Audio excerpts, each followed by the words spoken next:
Nagasgasan ngayon sa sasakyan natin. At talaga naman napakasakit sa damdamin. Lalo na sa mga tulad kong walang pera. Dahil siguradong gastos na naman ito. Mahirap talaga pag sunod lang tayo sa mga navigation app. Minsan napupunta tayo sa mga maling tao. Ay, iba na pala yun. Kaya tara, samahan nyo ako sa Antipolo. Magpapintura tayo. So guys, ito yung tumama sa atin. Napanggayan? Sumakay dun sa parang lagay ng halaman. O, sa gutter. May mataas pala. Sa maliit na eskinita. Parang kinalmot ng dinosaur. Paano itong remedyo? Pwede naman. Pagka talaga, mamasinjahin pa rin talaga eh. Kasi malalim eh. Tapos, timplahan natin ng ganyan kulay. Titimplahan na kitang kulay?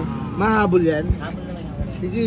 So ito na nga guys, sinahalo na yung masilya para pumunta yung lubog na parang pisngi na kakilala mo. Yung hupak na hupak, kakahigop na usok. So, magbabago rin po ako, kaya lang hindi po siya ngayon.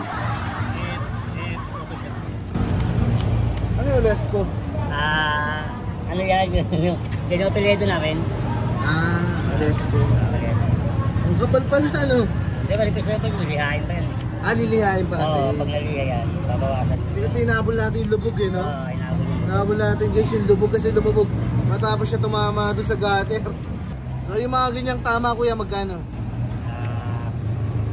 2.5 lang boss. 2.5. Pero tatawaran ko. Mga ilang oras kadalasan?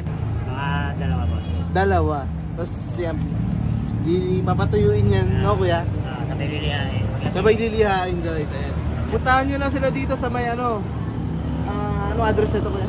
Number, Dalisay. 17 Dalisay Street, San Isidro, Antipolo. San Isidro, Antipolo. Ayun, number 17, Dalisay Street, Antipolo. Baka gusto nyo magpagawa kay Olesco Fiberglass. Di lang sila fiberglass, meron silang latero at painting. So guys, kung yung mga motor nyo kagaya nito, luma na yung pintura, pwede nyo pahilamusan. Ibig sabihin, pipinturahan ng buo. Ayan. Ito si Kuya Long. Kuya Long Porsche. So kaya pala buong sasakyan, ha, sir? Boss. Ayun, gaya nito guys, oh, minibus. Ang laki, oh. Etong Suzuki, sir, magkano yan? Ayaw motor. Oh, hilamos buo. Nasa magkano yung ganyan? 7,000 sa inabot para kasama yung gulong. 7,000? 7,000. Kasi kasama yung gulong. Max. Kasama mags. Pinaayos ko na kaysa naman makita ko araw-araw yung gas-gas na malaki. Mas mahirap matulog. Mas maganda pagawa na natin sa murang halaga lang naman. Nangyayari talaga yan. Ano ito nilalagay mo? Sabon? Oo. Sinasabayan pala ng sabon yan, guys. Ayan. Lalagay ko sa pag kasi yung masilya kumakapit sa ano. Sa liha. Para pag ginugas. Mawawala agad. Ayan. Ganun pala. Technique pala yun. Papapantay na. Wala na yung lubog, oh. Pero ito lang naman yung pipinturahan eh, no? Hindi buo yung panel. Ayun. Yun lang. Guys, pagkatapos maliha, kita nyo naman yung trabaho nila, oh. Napakahuhusay. At abot kaya lang din yung presyo, di ba? Pwede nga buong sasakyan or motor nyo. Bisita lang kayo rito, kay Olesco. Kita nyo, nawala, oh. Wala yung tama, oh. Hindi natin nakikita.